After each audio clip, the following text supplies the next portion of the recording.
What is up, everybody? This is John with Archer Fish. Thank you for tuning in. Please like and subscribe and share, and please comment on this. I'm going to go over some tackle and gear today. What I'm going to do is a very inexpensive beginner's guide for bass, okay? And this is just very simple rod and reel setup, something that you can buy inexpensively and that will do the job. So if you're new to bass fishing, you can buy one of these setups.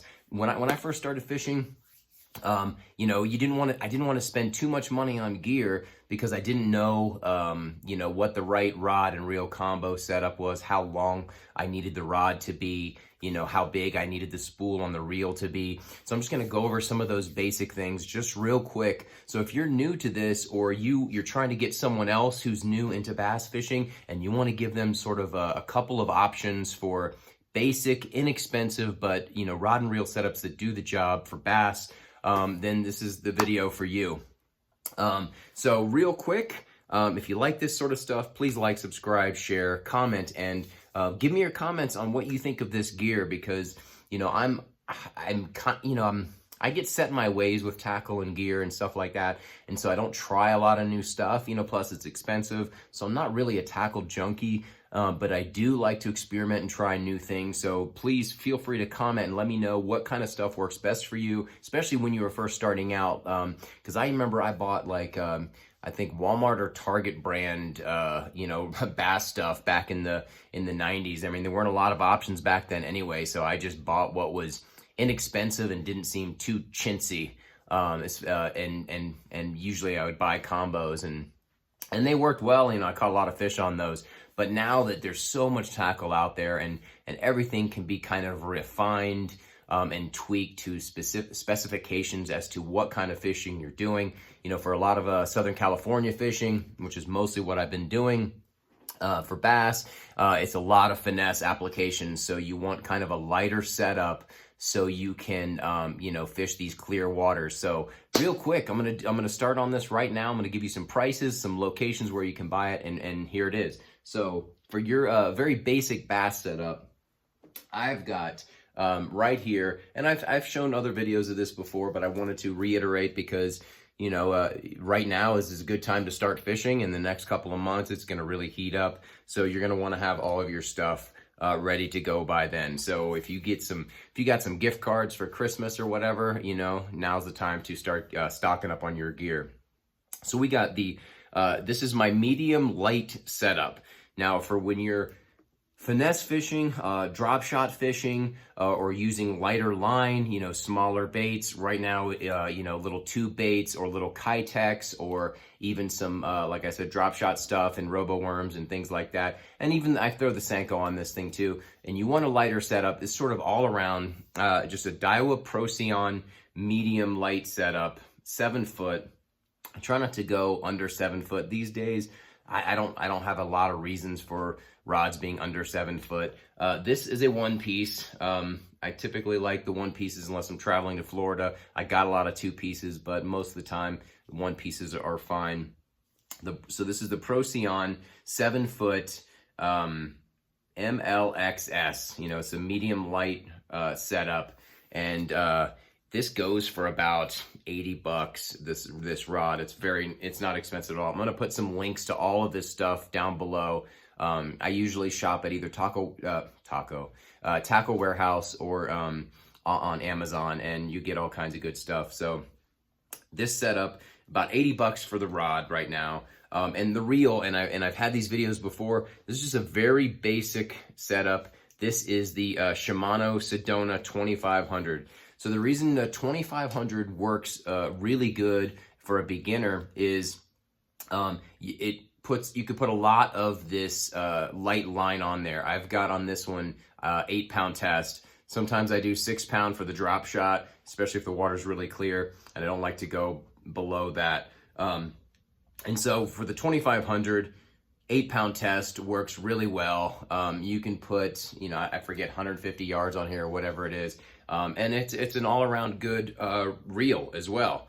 So as far as the reel goes, this is about 70 bucks at Tackle Warehouse, and then like 72 bucks on Amazon. So again, I'm gonna have the links down there below. So I got a simple 2500 reel, the Shimano Sedona, and this, you know, very, it does the job, this Procyon. It's got decent amount of backbone, and you can cast it pretty far, and it's light enough that you can feel the little taps. So very basic setup, 80 bucks for this, 70 bucks for this, you know, and this is kind of your basic spinning setup for bass in Southern California.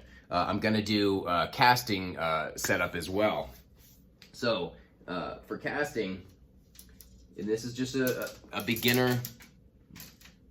So for just beginning, you're gonna do a casting setup. I've found, and again, I've tried a couple of different things. For my first couple of casting setups, I did not really care for them. But when I found the Shimano SLX DC, I mean, I've used this just relentlessly, especially the reel. The rod I've had issues with. You've seen my other videos. I've broken these rods, not really doing a whole lot with them. But it's got a lot of backbone to it. I usually fish this top water. It's got great backbone, and it is very, very sensitive, and it pairs perfectly with the reel, and these reels are awesome.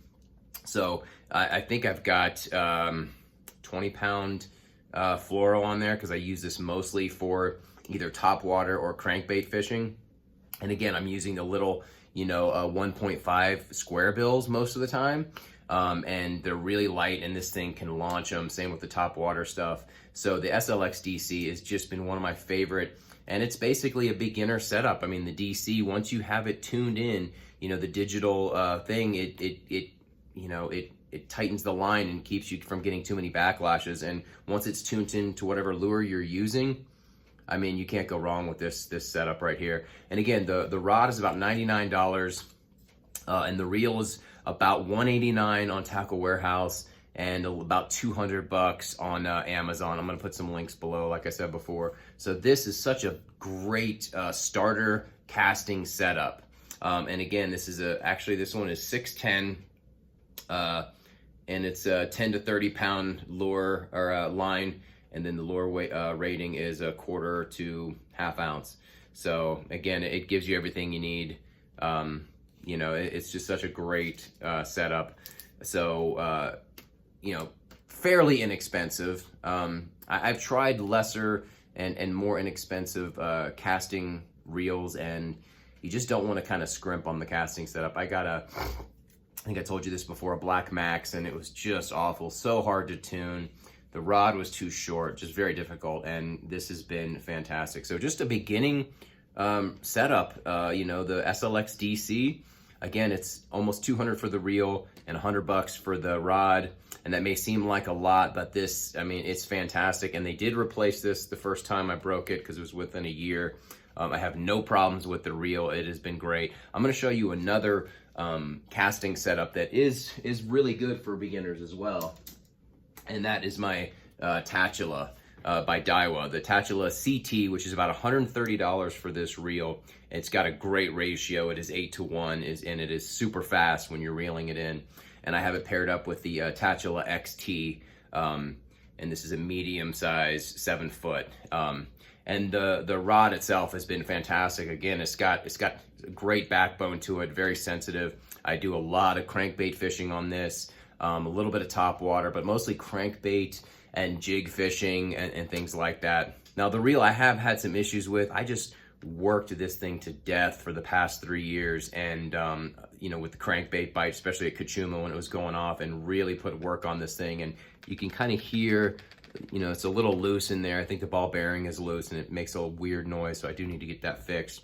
But it is very sturdy. It doesn't have the digital sort of, you know, winding thing that the SLX DC does, but it's very sturdy. It feels really good in your hand, you know, very strong. It's very light, so you never get tired of throwing it all day long. And again, it's about $99 for the rod, and for the reel, it's about $130. So it's a little less expensive than the SLX DC, because it doesn't have that digital thing in it. But it's worked just as good. It's got a little bit higher of a ratio. So if you need to crank it in quicker, you know, it's good. So yeah, that is it. So another really good medium price range casting setup for me. This was the second or third one I bought, and it was fantastic before I got the DC. And you know, I put a lot of work into this one. I do have another casting setup. It's a little bit heavier. It's the Tachula 150, I think, and I use that for my deeper water crankbaits, spinner baits, things like that. You know, stuff that's a little bit more heavier duty. I got it on a heavier rod, but these are really good for just beginner sort of rod and reel setups. So yeah, if you got a little extra money, or you know someone who's trying to get into bass fishing, you know, these things are time tested. They work great. They're not too expensive, and they will put you on the fish. So that is it. Just a quick tackle video for beginning spinning and casting setups for bass. I'll see you tomorrow.